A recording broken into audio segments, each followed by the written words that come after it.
वहां भगत बैठे थे, गरीबदास जी तो आते देखा, सब खड़े हो गए। किसी ने उनका चारा लिया, सिर से उतारा, दंडोत प्रणाम करी और भक्तों ने पूरा सत्कार दिया अपने गुरुदेव को। अब वो राम राय खड़ा खड़ा देख रहा है, भाई यू कौन है, क्या बात है ये, इसको आदमी दंडोत प्रणाम कर रहे, तो सिंपल सा आदमी है मेरे जैसा। और गरीबदास जी के 1400 एकड़ जमीन थी उस समय, 1400 किले। उधर से राम राय भी एक अच्छा जमींदार था, 500-600 एकड़ जमीन उसके भी थी, किसान था वो भी सरदार जी।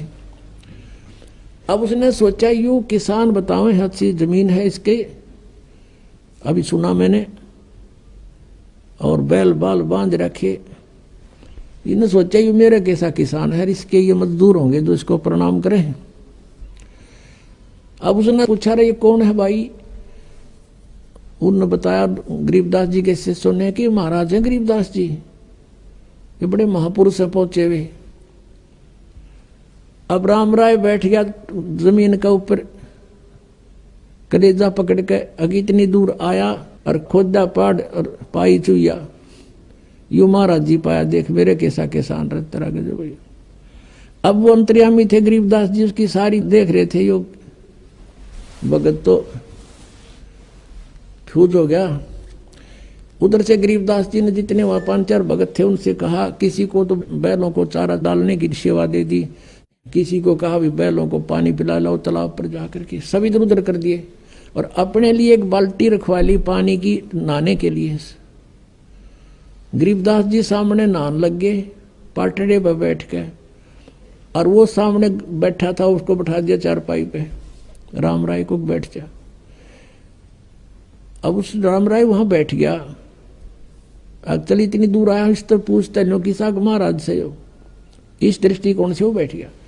अब गरीबदास जी नहाने लगे, स्नान करके वो उठे। अब गांव में क्या है, यहाँ हरियाणा के अंदर धोती बांधा करते पहले तकरीबन सभी किसान या कोई भी था। अब उस धोती का ही एक बेल्ट बना करते एक हिस्से की, आधी ऐसे बांध लेते थे, उसी का एक टुकड़ा उस अलग नहीं करते थे, ऐसे लपेट करके बेल्ट बांधा करते ऊपर के, जहां बेल्ट बंधती है उसी कपड़े को, ऐसे उसको अड़बंध बोलते हैं, अड़बंध। तो गरीबदास जी ने नहा के और धोती ऐसे लपेट ली और फिर कहा उससे कि राम राय से कि भाई सरदार जी एक भाई ये मेरे हाथ का चोट लगी हुई है, उंगली काम नहीं करती और ये मेरी धोती का गांठ लगा दे। तो उस शरीर के चारों तरफ के ला के फेर कर ऐसे गांठ लगानी होती थी, वो धोती शरीर के अंदर से निकल जाती और गांठ धोती का लग जा, शरीर के चारों तरफ नहीं रहे। अब उसने सोचा ये कहीं तरह से धोखा लग गया, तो उसने फेर निकाल ली और फिर गांठ लगानी चाहिए, वो फिर उसी तरह शरीर के अंदर से निकल के और वह धोती का गांठ लग जा। गरीबदास जी ने वो फेर रखा था कि इसकी फड़क निकल दे सारी। अब जैसे ये धोती थी उसका एक हिस्सा ऐसे कर लिया करते थे किसान, ऐसे ऐसे करके, और फिर उसको बांधते थे, फिर शरीर के चारों तरफ के, वो धोती से कनेक्टेड रहती थी शेष के, और ऐसे शरीर के चारों तरफ के वो लावे और गांठ नो लानी थी, वो नो खेचा शरीर में निकल जा, धोती का गांठ लग जा। अब तीसरी बार भी जब यह सतीथि हो ली, उसने ऊपर ने देखा कि देखा तो नहीं है तेरे का ना, किधर नो सोचा अच्छा बड़ी बूझ गांठ भी ना लगती इस तरह।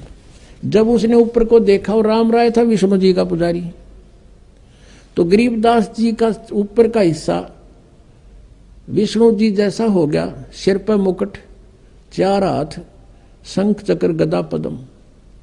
जब उसने नो देखा चरणा में पड़ गए और गरीबदास जी ने बोला अरे मैं तेरे कैसा किसान हूं, या गांठ क्यों ना लगती तेरे तय। तब उसने देखा जानता को तेरे की दवाई आम व्यक्ति नहीं है, चरण पकड़ दिए। अब ऐसी लीला करे बिना वो राम राय सुने नहीं कुछ, यो ज्ञानी 60 पट।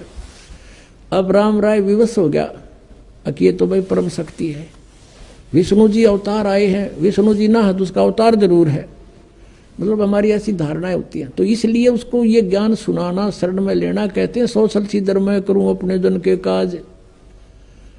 तो मालिक ने वाली लीला बख्शी रजा बख्शी उस पे, वो ज्ञान सुनाया सारा।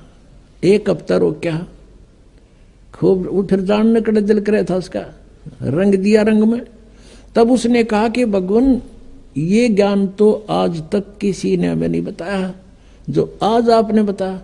तो गरीबदास जी ने कहा कि ये ज्ञान भाई भगवान ने बताया मेरे थे, वो स्वयं आए थे। वो पूर्ण परमात्मा कबीर जी हैं जो काशी में एक दानक की भूमिका, जुल्हे की भूमिका करके गए हैं। और आपके गुरु नानक देव जी के भी वही गुरु थे।